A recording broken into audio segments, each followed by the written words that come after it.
আসসালামু আলাইকুম। একটা ইন্টারেস্টিং বিষয় আপনারা খেয়াল করেছেন কিনা জানি না। সেটা হচ্ছে যে শেখ হাসিনা তো 5ই আগস্ট পালায় গেলেন।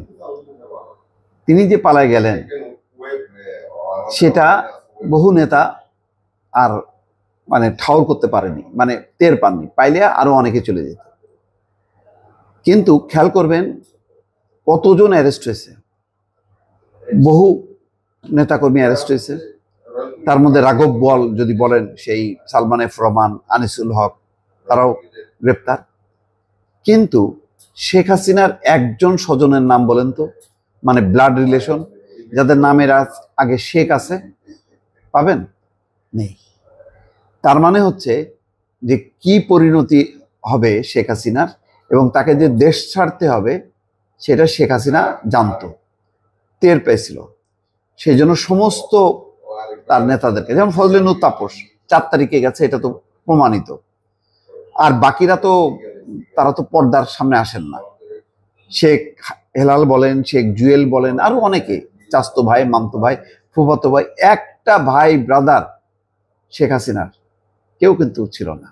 সেই কথাটা আজকে মোয়াজ্জেম হোসেন আলাল, বিএনপি নেতা, তিনি কিন্তু বলছেন যে ছাত্র জনতার গণঅভ্যুত্থানের মুখে গত বছরের 5ই আগস্ট পদত্যাগ করে ভারতে পালিয়ে যান আওয়ামী লীগের সভানেত্রী এবং সাবেক প্রধানমন্ত্রী শেখ হাসিনা। তার 2 দিন আগেই আত্মীয় স্বজনদের দেশ ছেড়ে পালিয়ে যেতে বলেছিলেন তিনি। এটা কিন্তু প্রমাণিত। একটা তিনি ভুল মেসেজ দিছেন।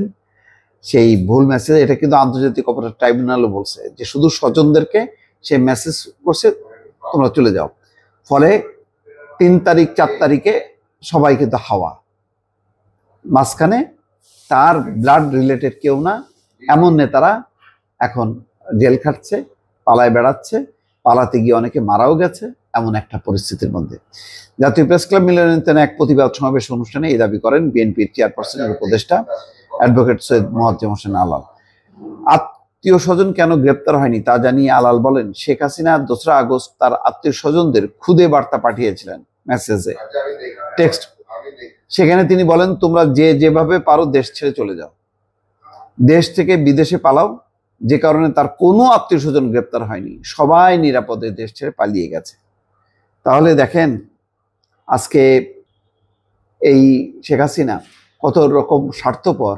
সে তার রক্তের সম্পর্কের আত্মীয় স্বজনকে চিনল, ঘনিষ্ঠজনদেরকে চিনল, নিজেও বাঁচলো, অন্যদেরকেও বাঁচালো। কিন্তু দলের হাজার হাজার লক্ষ লক্ষ নেতা কর্মীকে কিন্তু ফেলে চলে গেল। বলছেন যে যারা আন্দোলনের সঙ্গে ছিলেন এবং যুবকরা নতুন দল গঠন করছে, তাদের সংশোধন হওয়ার জন্য বলি। যাই হোক, এটা অন্য রাজনৈতিক প্রসঙ্গে তিনি বলেছেন, কিন্তু এইটা কিন্তু একটা ইতিহাস হয়ে থাকলো। এবং আমি বললাম তো যে শেখ হাসিনার ঘনিষ্ঠ একজনও গ্রেপ্তার হয়নি, একজনকেও বিব্রতকর অবস্থার মধ্যে পড়তে হয়নি। পরে সীমান্ত পথে যেভাবে ইভেন ওবায়দুল কাদেরও যেভাবে পালিয়েছেন, সেভাবে পালাতে হয়নি। দলের সাধারণ সম্পাদক সহ তার রক্তের বাইরে সবাই বিপদে পড়ল, শুধু শেখ হাসিনা এবং তার রক্তের সম্পর্কে যারা, প্রত্যেকেই দেশে পালিয়ে গেল।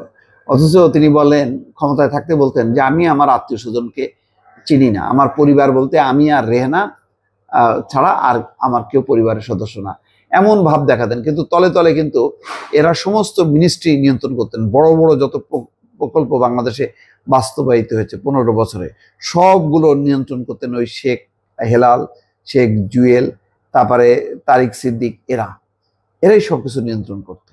এবং তারাই লুটে পুটে প্রচুর সম্পদ গড়েছেন দেশে এবং বিদেশে।